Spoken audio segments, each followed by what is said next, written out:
தான் charging fast charging DC charging அதுக்காக தான் எங்கே எடுத்துகிட்டு போனாலும் வந்துட்டு இப்போ மிச்ச கம்பெனி வந்துட்டு நம்ம பார்த்தீங்கன்னா நம்ம வந்து பைக் வாங்கியிருக்கோம் ஒரு 120 கிலோமீட்டர்லேருந்து 180 கிலோமீட்டர் ரேஞ்ச் தரும்னு சொன்னால் கூட அது சார்ஜிங் டைம் வந்து 6 ஹவர்ஸ்க்கு மேலே போகுது.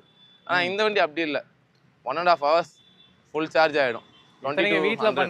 வீட்டில் அதுக்கு சார்ஜர் நான் கொண்டு வந்து நான் காட்டுறேன்.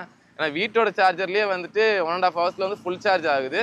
அது ரொம்ப எஃபிஷியண்ட்டாக இருக்குது, எனக்கு ரொம்ப யூஸ்ஃபுல்லாக இருக்குது. ஏன்னா நான் எப்போ எங்கே இருப்பேன்னு எனக்கே தெரியாது, என் ஃபீல்டு அந்த மாதிரி. திடீர்னு பார்த்தா இப்போ வில்லிவாக்கத்தில் இங்கே கூட நம்மளுக்கு ஒரு சைட் இருக்குது, வல்சராவத்தில் ஒன்று இருக்குது. திடீர்னு இங்கேருந்து அங்கே போகணுவாங்க, அங்கே போனால் நான் அந்த சைட்டில் சார்ஜ் பண்ணிப்பேன். ஆனால் அதில் என்ன மைனஸ்னா 16 ஆம்ப் சாக்கெட் மட்டும்தான் போட முடியும். 5 ஆம்ப் சாக்கெட் போட்டால் வண்டிக்கு ஒன்றும் ஆகாது. ஆனால் எங்கே நம்ம சார்ஜ் பண்ணுறோமோ அந்த இடத்தோட ஃபியூஸ் வந்து எகிரிடும், ட்ரிப் ஆகிடும். நடந்திருக்கு, இந்த வண்டிக்கே அது நடந்திருக்கு. ஒரு வாட்டி பை மிஸ்டேக்காக வந்துட்டு 5 amp socket 16 amp socket combine பண்ணி போட்டோம். அடாப்டர் போட்டு வச்சிருந்தாங்க, எனக்கு அது தெரியாது அந்த லொகேஷன்ல அது போட்டிருக்காங்கன்ட்டு. அப்போ வந்துட்டு பைக்குக்கு ஒன்றும் ஆகலை, பட் வந்து அவங்களோட ஃபியூஸ் வந்து எகிரிடுச்சு, ட்ரிப் ஆயிடுச்சு. அதுக்கப்புறம் ஸ்விட்ச் எல்லாம் சேஞ்ச் பண்ணி கொடுக்க வேண்டியதாகிடுச்சு.